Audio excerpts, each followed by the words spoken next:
ورحمۃ اللہ تعالی وبرکاتہ۔ وعلیکم السلام۔ آج ہم آپ کے سامنے سورہ ملک یعنی تبارک الذی کی کچھ آیات کی تفسیر بیان کریں گے، کیونکہ الحمدللہ ہم لوگ روزانہ سورہ ملک کو پڑھتے بھی ہیں، سنتے بھی ہیں، تو اس کی فضائل کیا ہیں، اس کی تفسیر کیا ہے، اس میں اللہ تعالیٰ ہم سے کیا فرماتا ہے۔ تو سب سے پہلے آپ یہ دیکھیں کہ سورہ ملک جو پوری صورت ہے یہ مکی ہے، یعنی مکہ شریف میں یہ نازل ہے۔ اس میں 30 آیتیں ہیں اور 2 رکوع ہیں۔ اس کی فضیلت یہ ہے، بے شمار احادیثیں ہیں اس کی فضیلت میں، لیکن صرف 2 حدیثیں آپ سنیں۔ پہلی حدیث پاک اس کی فضیلت میں یہ ہے کہ میرے آقا صلی اللہ علیہ وسلم نے ارشاد فرمایا کہ جو انسان روزانہ سورہ ملک کی تلاوت کرتا ہے تو اس میں 30 آیات ہیں، تو اللہ تعالیٰ اس کے 30 نیکیاں اس کو عطا فرماتا ہے، 30 گناہ اس کے مٹا دیتا ہے، اور 30 درجے اس کے بلند فرما دیتا ہے، اور اس پر اللہ تعالیٰ ایک فرشتے کو مقرر کرتا ہے جو اس انسان کے صبح بیدار ہونے تک اس کی حفاظت کرتا ہے۔ تو یہ اس کی فضیلت ہے۔ اور دوسری حدیث پاک میں یہ ہے، میرا آقا صلی اللہ علیہ وسلم نے ارشاد فرمایا کہ جو انسان سورہ ملک کی تلاوت کرتا ہے تو کل قیامت کے دن سورہ ملک اللہ تعالیٰ سے اس آدمی کو بخشوانے کی یہ جھگڑے کی۔ سبحان اللہ۔ یعنی انسان کسی آدمی سے نہ جھگڑتا ہے نا، تو گویا کہ یہی سورہ ملک ہے جو اللہ تعالیٰ سے لڑے گی، جھگڑے گی، کس کو بخشوانے کے لیے؟ اس کو جو انسان دنیا میں اس کو پڑھتا تھا۔ تو یہ اس کی فضیلت ہے، اور بھی ہے لیکن وقت مختصر ہے، شارٹ ہے، تو ہم اب اس کی تفسیر بیان کریں گے۔ بسم اللہ الرحمن الرحیم، اللہ کے نام سے شروع جو بہت نہایت رحم والا ہے، مہربان ہے۔ تبارک الذی بیدہ الملک وہو علی کل شیء قدیر، وہ ذات نہایت بابرکت ہے کہ جس کے ہاتھ میں پوری دنیا کی سلطنت ہے اور وہ ہر شے پہ قادر ہے۔ مراد اس سے یہ کہ اللہ تعالیٰ جو برکت والا ہے، جس کا نام وہ تمام برائیوں سے منزہ ہے، پاک ہے، اور یہ صفت صرف اللہ تعالیٰ کے لیے ہی ہے۔ کسی غیر کے لیے ہم تبارک اللہ کا لفظ نہیں بول سکتے، یہ صرف اللہ کے لیے خاص ہے۔ بیدہ الملک، اس کے ہاتھ میں پوری سلطنت ہے۔ اب یہاں لفظ ہاتھ آیا تو ہاتھ سے مراد یہ نہیں کہ جو ہمارے لوگوں کے ہاتھ ہے، جس سے ہم کھاتے ہیں، پیتے ہیں، چلتے ہیں، پھرتے ہیں، کام کرتے نہیں۔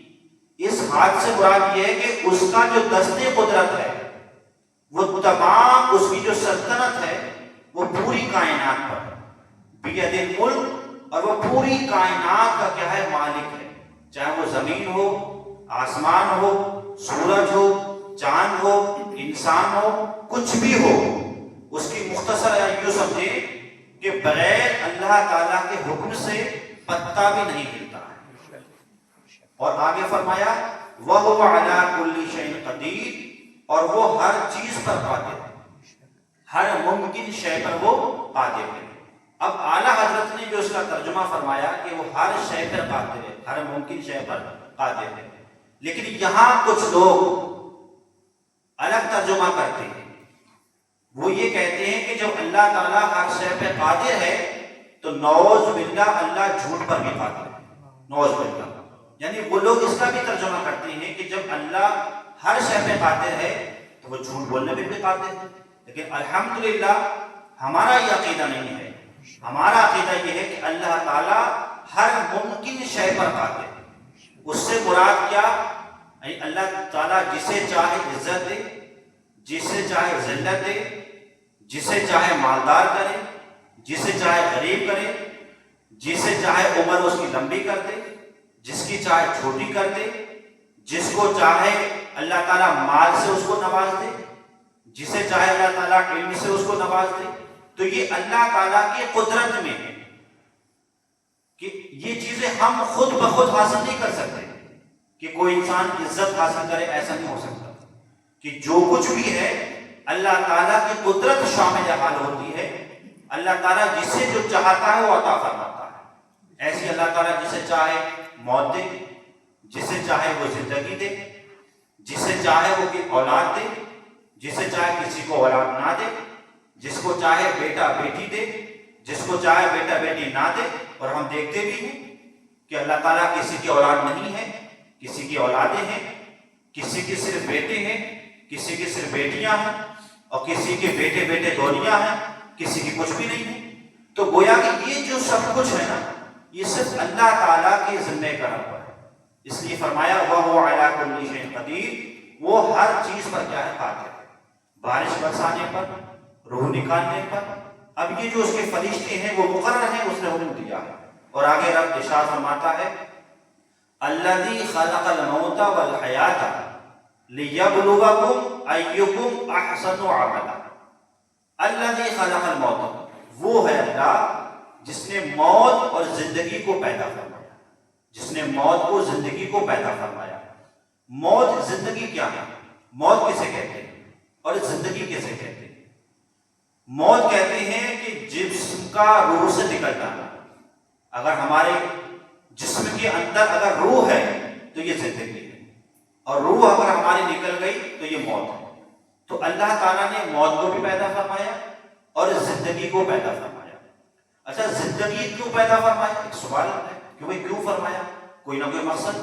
تو آگرہ فرماتا کیوں پیدا فرمایا؟ اس لیے لیبلوکم ایکم احسن عملا، اس لیے فرمایا تاکہ تمہاری آزمائش کر سکے، تمہاری آزمائش ہو سکے۔ اس چیز کی ایکم احسن عملا، کہ تم میں سے کون زیادہ اچھا عمل کرنے والا۔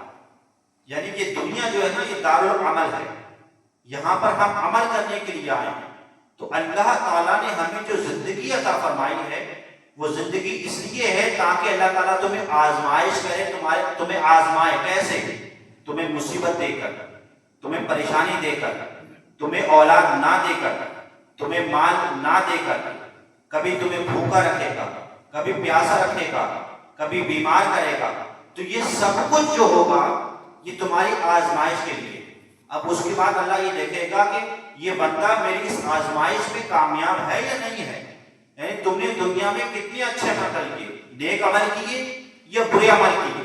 تو گویا کہ ہم جو دنیا میں آئے ہیں اور اللہ کے بھیجنے کا جو مقصد ہے وہ یہی ہے کہ میں بندوں کو آزماؤں گا، اس لیے ایکم احسن عملا، کہ تم میں سے سب سے زیادہ عمل اچھے کس نے کیے۔ کیوں؟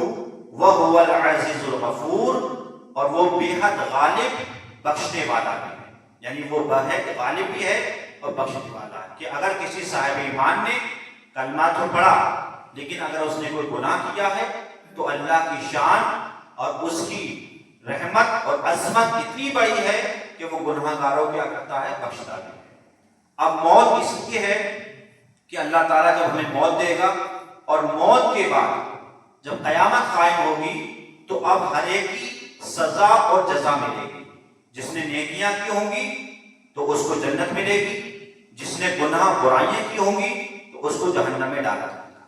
اب آگے اللہ فرماتا ہے الذی خلق سبع سماوات طباقا، جس نے ایک دوسرے کے اوپر آسمان بنایا، ایک دوسرے کے اوپر، جیسے پہلا آسمان، پھر دوسرا، پھر تیسرا، پھر چوتھا، پھر پانچواں۔ تو گویا کہ اس طریقے سے اللہ نے 7 آسمان بنائے۔ تو گویا کہ اس قرآن آیات سے یہ بھی معلوم ہو گیا کہ آسمان 7 ہیں، نہ 6 ہیں نہ 8 ہیں۔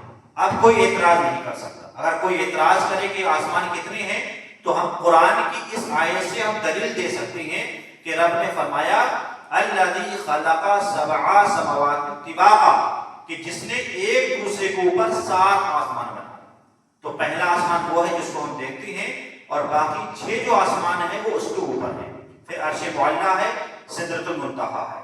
اب اس کے بعد رب فرماتا ہے ما ترا فی خلق الرحمن من تفاوت، اے دیکھنے والے تو رحمان کے نظم تخلیق میں کوئی خلل تو نہیں دیکھتا؟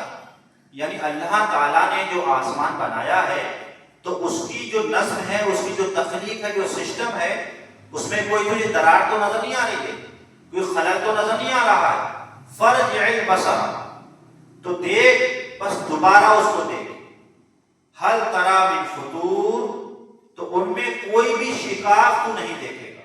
جیسے مثال کے طور پر کوئی انسان مکان بناتا ہے، کوئی چیز بناتا ہے، تو دوسرا جو انسان ہوتا ہے وہ غور سے دیکھتا ہے کہ کوئی خلل تو نہیں ہے، کوئی پھٹن تو نہیں ہے، کوئی درار تو نہیں ہے، کہیں کوئی چیز کمی تو نہیں ہے۔ تو ایسے اللہ فرماتا ہے بندے تو میری بناوٹ کو دیکھ کہ میں نے 7 آسمان بنائے اور بغیر ستونوں کے بنائے، بغیر ستونوں کے، جو آج تک نہ کبھی پھٹے ہیں، نہ کبھی گلے ہیں، نہ کبھی سڑے ہیں، نہ کبھی ٹوٹے ہیں۔ ہم لوگ مکان بناتے ہیں، 50-60 سال تک وہ مکان رہتا ہے، وہ ٹوٹ جاتا ہے، اس میں درار آ جاتی ہے، پھٹن ہو جاتی ہے، لیکن یہ آسمان کب سے ہے اللہ تعالیٰ بہتر جانتا ہے، لیکن آج تک نہ اس میں کوئی پھٹن ہے اور نہ کوئی گلن ہے، نہ کوئی ٹوٹن ہے۔ یہ سب اللہ کی شان اور اس کی قدرت ہے۔ ہم لوگ بناتے ہیں، وہ چیز ٹوٹ جاتی ہے، پھٹ جاتی ہے، لیکن اللہ تعالیٰ جس چیز کو بناتا ہے اس میں کبھی پھٹن نہیں ہوتی۔ وہ اللہ فرماتا ہے کہ تو میری آسمان کو دیکھ جو میں نے بنایا، اس میں تجھے کوئی پھٹن تو نظر نہیں آ رہی ہے۔ اللہ فرماتا بار بار دیکھ، بار بار دیکھ، تو تجھے کوئی شگاف تو نظر نہیں آتا۔ آگے اللہ فرماتا ثم ارجع البصر کرتین ينقلب الیک البصر خاسئا وهو حسیر، پھر بار بار جب نظر اٹھا کر دیکھے گا تو تیری نظر تھک کر تیری طرف ناکام پلٹ آئے گی۔ یعنی تو کتنی بھی بار دیکھے گا آسمان کو، تجھے کوئی پھٹن نظر نہیں آئے گی، یہاں تک کہ تو تیری آنکھ تھک جائے گی اور تو خود ناکام پلٹ کر کے۔ یعنی میں نے ایسا آسمان بنایا ہے کہ تو کبھی بھی میرے آسمان بنانے میں کوئی پھٹن نہیں دیکھے گا۔ تو دنیا کے لوگوں کو دیکھتا ہے تو اس میں تو تنقید کر سکتا ہے، یہ کیسا بنایا ہے، یہ ایسا بنایا ہے، لیکن میرے بنانے میں تو کبھی بھی تنقید نہیں کر سکتا اور تیری نظر واپس آ جائے۔ اس کے بعد رب فرماتا ہے وَلَقَدْ زَيَّنَّا السَّمَاءَ الدُّنْيَا بِمَصَابِيحَ وَجَعَلْنَاهَا رُجُومًا لِلشَّيَاطِينِ وَأَعْتَدْنَا لَهُمْ عَذَابَ السَّعِيرِ، بے شک ہم نے آسمانی دنیا کو چراغوں سے مزین کیا۔ یعنی جو آسمان ہے اس کو بولتے ہیں آسمانی دنیا، کیونکہ یہ دنیا کا پہلا آسمان، تو اس کو بولتے ہیں آسمانی دنیا۔ اور نے فرمایا کہ ہم نے بے شک آسمانی دنیا کو چراغوں سے مزین کیا۔ چراغ سے مراد کیا؟ چراغ سے مراد چاند اور ستارے۔ جب رات ہوتی ہے تو اللہ تعالیٰ نے چاند ستاروں کو پیدا فرمایا تو اس سے پوری دنیا کیا ہو جاتی ہے؟ روشن اور منور ہو جاتی ہے۔ تو گویا کہ اگر اللہ تعالیٰ چاند ستاروں کو پیدا نہ کرتا تو گویا کہ پوری رات اندھیری ہوتی اور روشنی نہیں ہوتی۔ تو گویا کہ اللہ تعالیٰ نے چاند اور ستاروں کو پیدا فرمانے کے بعد پوری دنیا کو روشن اور منور کر دیا۔ ایک تو اس کی وجہ یہ تھی۔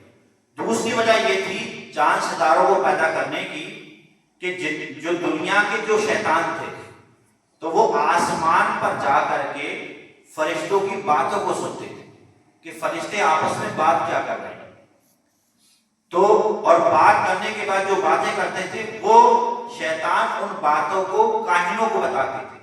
تو اللہ تعالیٰ نے ان ستاروں کو اس لیے پیدا فرمایا کہ جب شیطان وہاں باتیں سننے جاتے تھے تو پھر یہی تارے آگ بن کر کے ان کو مارتے تھے، تو شیطان وہاں پہنچ نہیں پاتے تھے۔ تو اللہ نے فرمایا کہ ہم نے بے شک آسمانی دنیا کو چراغوں سے ہم نے کیا موزن کیا اور ان کو شیطانوں کے مار بھگانے کا ہم نے ذریعہ بنایا۔ یعنی جو چاند ستارے ہیں یہ شیطان کو بھگانے کا ہے ذریعہ۔ وَأَعْتَدْنَا لَهُمْ عَذَابَ السَّعِيرِ، اور ان کے لیے دہکتی ہوئی آگ اور دوزخ کا عذاب ہم نے تیار کیا ہے۔ یعنی جن لوگوں نے ایسا کیا شیطانوں کے لیے اور شیطانوں کے جو چیلے چپاٹے ہیں ان کے لیے جو انہوں نے ایسا کیا، ہم نے ان کے لیے کیا دہکتی ہوئی آگ کا عذاب ہم نے تیار کر رکھا ہے۔ اب اس کی تفصیل میں حضرت علی رضی اللہ تعالیٰ عنہ سے منقول ہے، وہ فرماتے ہیں کہ مسجدوں میں پہلے باقاعدہ قندیل نہیں ہوتی تھی، روشنی نہیں ہوتی تھی حضور کے زمانے میں، باقاعدہ ایک آدھ چراغ جلتا تھا. لیکن جب حضرت عمر فاروق اعظم رضی اللہ تعالیٰ عنہ کا زمانہ آیا تو انہوں نے مسجدوں کے اندر قندیل لٹکائے، جیسے یہ روشنی آج ہم لوگ بلب لٹکاتے ہیں.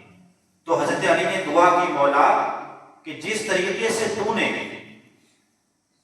ستاروں کے ذریعے سے دنیا کو روشن کیا تو اسی طریقے سے حضرت عمر نے مسجدوں کو روشن کیا. تو گویا کہ ہمیں بھی چاہیے کہ جو انسان مسجد کو روشن کرے گا اللہ تعالیٰ اس کے دل کو روشن کرے گا. تو گویا کہ یہ فضیلت کی بات ہے اور حضرت عمر بن خطاب کی سنت بھی ہے. تو ہمیں کوشش کرنا چاہیے کہ ہمیں کبھی اگر موقع ملے، جیسے مثال کے طور پر کوئی بلب پھٹ گیا یا خراب ہو گیا، تو ہم اپنی ذاتی پیسوں سے، وقت کا جو پیسہ وہ تو ہے ہی ہے مسجد کا، لیکن ہم اپنی ذاتی پیسوں سے کبھی کبھی نہ کہیں کوئی لائٹ لگا دیں، کوئی روشنی چمکا دیں. ہم اللہ تعالیٰ کی مسجد کو چمکائیں گے اور اللہ سے ہمیں امید ہے کہ وہ ہمارے دل کو چمکائے. اللہ تعالیٰ ہمیں تمام مسلمانوں کو صحیح طریقے سے قرآن مجید پر عمل کرنے کی توفیق عطا فرمائے.